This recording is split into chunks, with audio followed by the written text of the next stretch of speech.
Le budget que notre Assemblée adoptera dans quelques semaines sera le dernier du mandat. Il sera aussi le premier budget que nous adopterons dans un contexte résultant du choix du gouvernement Hollande-Ayrault. En étant de gauche, nous appelons à la justice sociale et nous avons la justice fiscale avec la hausse de la TVA notamment. De gauche, nous attendons la relance par l'investissement et nous avons l'inverse avec les baisses des dotations aux collectivités.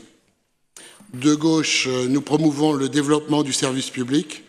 Nous avons l'inverse avec des politiques d'austérité, 15 milliards de dépenses en moins en 2014, mais déjà annoncées pour 2015, 2016 et même 2017, soit 60 milliards ces 4 prochaines années. Et pour notre territoire, cela se traduit par exemple par 20 policiers en moins et 10% de magistrats également en moins à Bobigny.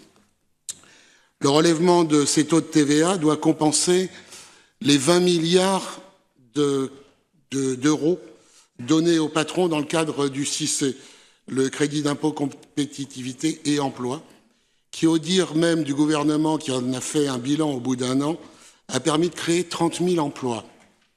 30 000 emplois pour 20 milliards d'euros pris dans les poches des citoyens les plus modestes, ça fait 666,666 d'euros de cadeau fiscal par emploi créé.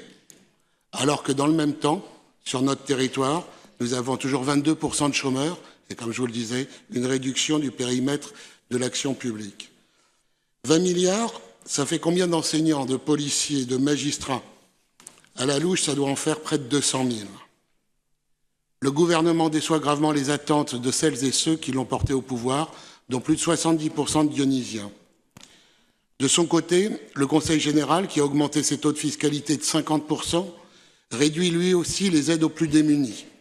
Après que le Conseil général, sous l'impulsion de son vice-président chargé de l'éducation et de la jeunesse, Mathieu Hanotin, a doublé les tarifs de la cantine, supprimé le remboursement de 50% de la carte imaginaire pour tous les collégiens et abandonné l'aide à l'achat d'un ordinateur pour les élèves de 6e, voici que le fonds social collégien et le fonds social pour les cantines des collèges du collège de Géter ne sont plus abondés depuis 2 ans, faisant écrire aux professionnels.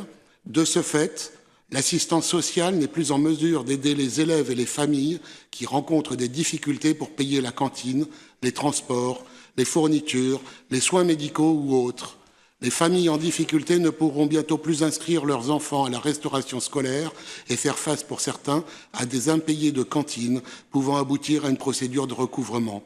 Ceci mettra les familles et l'établissement en grande difficulté. Ce sont les assistantes sociales de Géter qui écrivent ça. Ce n'est pas moi qui le dis, c'est moi qui en fais juste le porte-parole. Comment, dans ces conditions, tenir nos engagements? Tenir nos engagements non par posture ou par opportunisme ou calcul électoral, mais bien en cohérence avec notre volonté de répondre aux besoins de nos concitoyens, bien en cohérence avec le mandat qu'ils nous ont donné en 2008. C'est à cette aune que nous apprécions positivement les 3 axes prioritaires retenus par notre majorité qui se traduiront dans le budget. Ces orientations sont d'ailleurs, à notre avis, le meilleur des plaidoyers pour une réévaluation des recettes.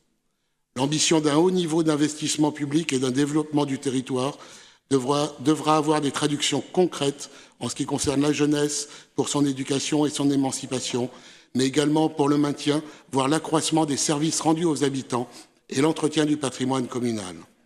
Elle nécessitera un niveau d'investissement qui soit en adéquation avec les besoins, qui nous permettent d'être tournés vers l'avenir et de rétablir les marges que nous refuse la politique gouvernementale, départementale et régionale.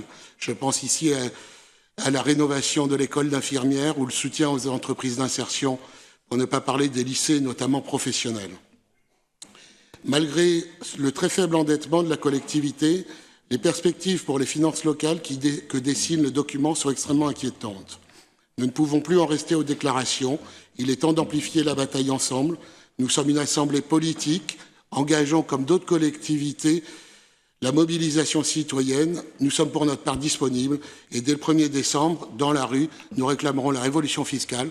Je donne rendez-vous à tout le monde dimanche 1er décembre, 13h30, place d'Italie, direction le Grand Portique de Bercy.